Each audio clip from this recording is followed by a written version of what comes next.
Hey, Pastor Nathan here. I am a pastor of New Life Baptist Church, if you don't know who I am and you're watching this video.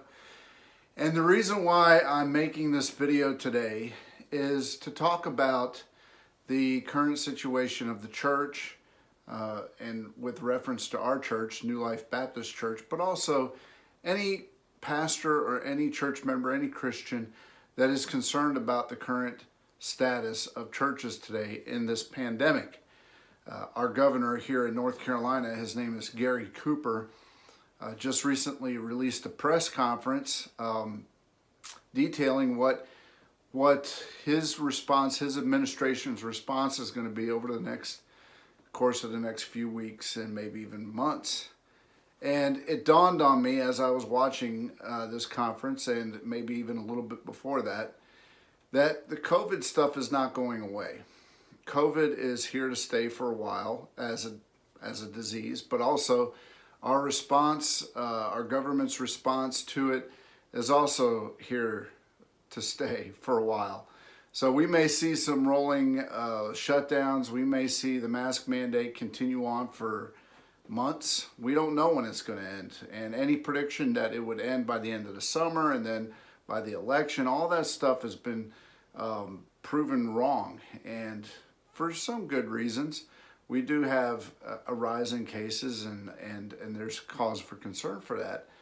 But as a pastor, I need to respond to this for the sake of the church. Because over the past few months, I've noticed that there are two distinct camps that seem to be forming concerning this pandemic. And the first camp is what I call the COVID turtle. Now, don't take offense at that, those of you who might be described as this.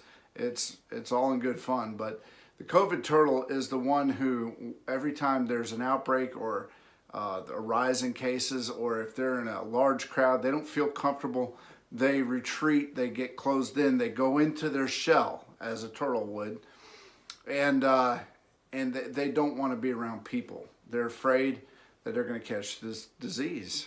And again, they have good reason to believe that, because this disease is highly contagious. It's not as lethal as H1N1 or the Spanish flu, but it is very contagious, and it can lead to some complications, including death. And so I understand why the COVID turtle Christian does not want to come to church, and I understand their fear of catching this disease, or maybe not them catching it, but passing it on to somebody that they love that may have a problem with it. So they've stayed away, and they may have come back to church a few times. I've seen some people come back, but they won't come back all the way. They won't come to socials or outreaches or mission projects. They're not all the way back. And that's one side of it. The other side is your individualist, COVID's not that bad, or if it is, I just have a philosophy of life that says life is full of risks, and I'm going to take a risk, or I'm going to go back to church.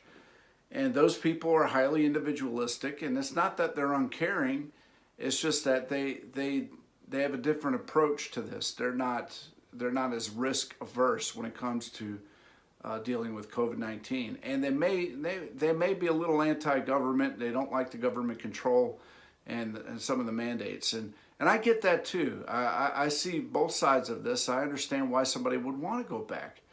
I know both sides can agree that they miss the old way of life. They miss the old normal, and they're sick of the new normal.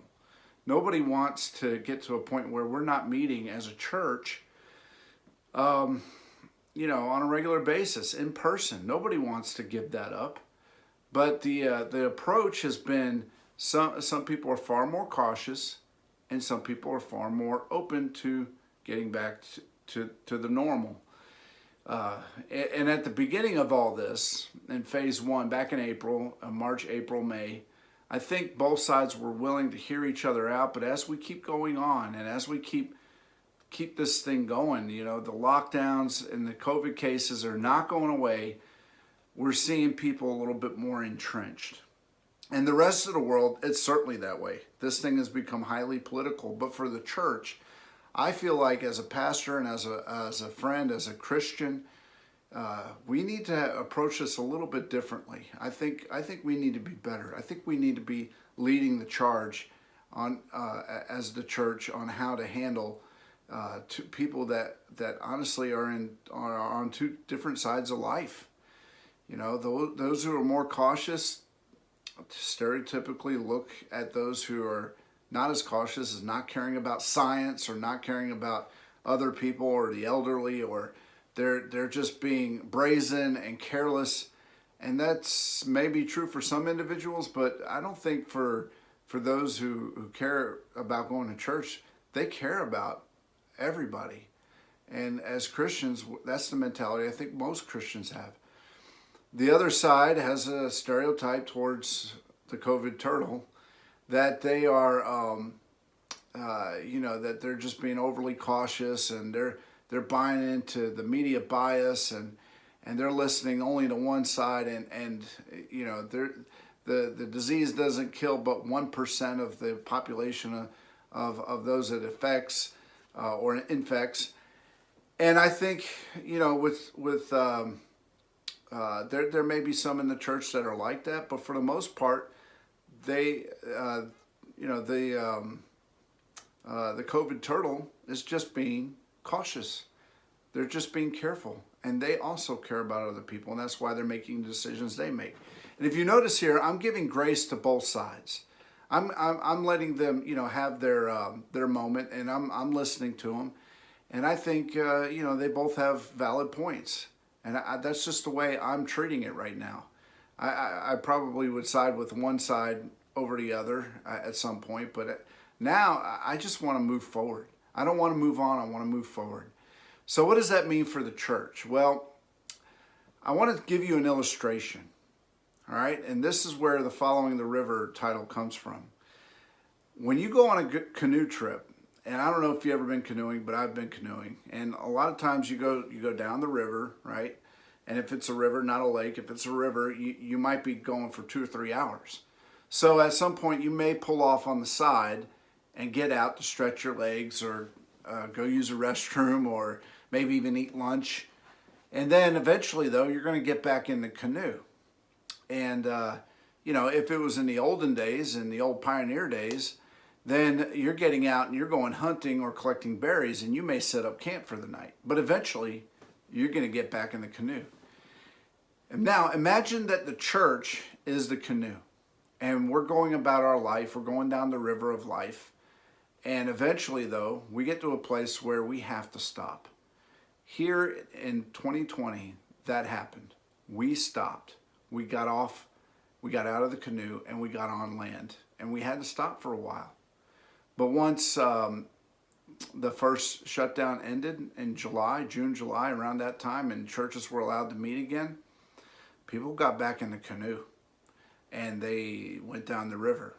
And unfortunately, though, not everybody got on the canoe. And that's problematic. You can't have some people moving on with their lives and other people stuck in the same place. It just can't, you can't do it. And what is a canoe guy going to say? He's going to say, if you stay there, eventually you're going to perish. You're going to wither up and die. You have to follow the river. See, following the river means that you'll get to the same place as the people in the canoe. You just might get there a little bit more slowly. You may be a little more worse for wear, but eventually you're going to get there. And, the people that have gone back in the canoe, and they've gotten back in the canoe, and they're further down the river. Let me tell you something. To those of you who haven't gotten back in the canoe, those people are not turning around and coming back for you. And that's the way I see the two camps. You have those in the canoe that have gotten back in. They're the ones that want to reopen everything, get everything back going. The children's ministries, the Sunday morning service, and they might throw a bone of putting the service online. But they want you back in the service 100% in person and have everything go back to normal. But there are people that have yet to get back in the canoe. And those people are the ones that are saying, no, there's still this virus out there. There's still government mandates saying that we can't meet, and we want to be respectful to our governments. And I understand that side as well. But we need to come together at some point. We need to be able to come up with a middle way. The people in the canoe are not coming back. They're not coming back. They're not stopping again, most likely. And if they do, they're not going to stop for very long. They're not going to stop long enough for you to be satisfied with it if you're the one on the land. And the ones on the land, you can't push, the people in the canoe cannot push them to come back to church. You're never going to, at this point, we're so entrenched, you're never going to win by argument. I have stats to back up my side of things. Other people have stats to back up their side. There's media bias on both sides. There's statistics on both sides. And there's good points on both sides. We're never going to convince each other through emotional appeal or argumentation. It just is not going to happen. So my advice as a pastor is, if you are on land and you are shy, you're a COVID turtle, you're shy about coming back in person, or maybe you've come to some things but you're not willing to come to everything. Let me give you just a piece of advice. Follow the river. And what does this mean for you? This means 4 things, okay? Number 1, you have to get in the Word every single day. You have to. You can't neglect your Word. You can't neglect your daily devotion and your prayer life. If you do, you've already messed up. And so I encourage you, if you haven't already, get back in the Word and get connected with God on a personal level every single day. You need that for that spiritual vitality, that spiritual refreshment. And the second thing is follow your services online. When this thing first hit, man, that phase 1, everybody was online. It was like the cool new thing. Now, having church in pajamas while you're drinking coffee in your living room, that was kind of fun, actually. But now that's tapered off, and people are getting lazy. And if you don't want to come to church because you're afraid, you want to be respectful, or whatever it is, whatever your reason is, that's fine. But if your church has an online service, you need to be watching it every Sunday. Don't wait until it gets recorded and put up later. If you could watch it live, watch it live. You need to stay connected with your church in some form or fashion, and you need to hear the Word of God being preached. Thirdly, I would advise you to find out if your church has a small group. Our church is going to be starting small groups in January. And I don't know about other churches, but our church will have at least one small group that will be social distance friendly. They will wear the mask. They will be 6 feet apart, or whatever it is that we can do to make the COVID turtle, those who are shy about coming, to come on back and be a part of at least a small group. Under 10, that's almost everywhere that meets the regulation, is to be under a group of 10 people. And if you're being careful and you're washing your hands and you're sanitizing your hands and you're wearing the mask and you're social distancing, I don't see any reason why you can't at least be a part of a small group, unless you're under doctor's orders not to be a part of a small group. And lastly, as a pastor, I can say this: I know that this personally affects me, but I know it affects other pastors as well. Stay in contact with your pastor. They don't get a chance to come out and visit you. If you're already shy about coming, you're going to be shy about them coming and visit you as well. And in this day and age, we're not doing a lot of visits. We're not doing a lot of hospital visits. We're not doing a lot of door-to-door canvassing. We're not going to members' houses. It just ain't happening right now. And so we feel like, I talked to a pastor today. He said that he doesn't know where some of his congregation is in all of this. And we're talking about a church trend. This is based on real research, hot off the presses. Only one out of every 10 churches have seen 60% or more of their congregation return since the phase 1 lockdown. Only 1 in 10 churches have seen 60% or more. People are not coming back to church, and they're losing that connection with their pastor. So for New Life, you guys are welcome to come by here anytime. There's usually only 1 or 2 people at the most in the office Monday through Thursday, and you can say hi to me, or you can give me a call, or you can text message me or private message me on Facebook. Whatever it is to keep in contact with your pastor, I implore you to do that. Now, for those of you who are in the canoe, you've already made up your mind. You're going to go back to normal, right? You want to get back to it. I totally get it. I lean in that direction myself. But I just want to say that we need to remember those who aren't as gung-ho about all this. We don't need to leave them behind. Maybe we're not stopping or turning around, but we can slow down. We can slow down and make some concessions to those who are a little gun shy about restarting everything.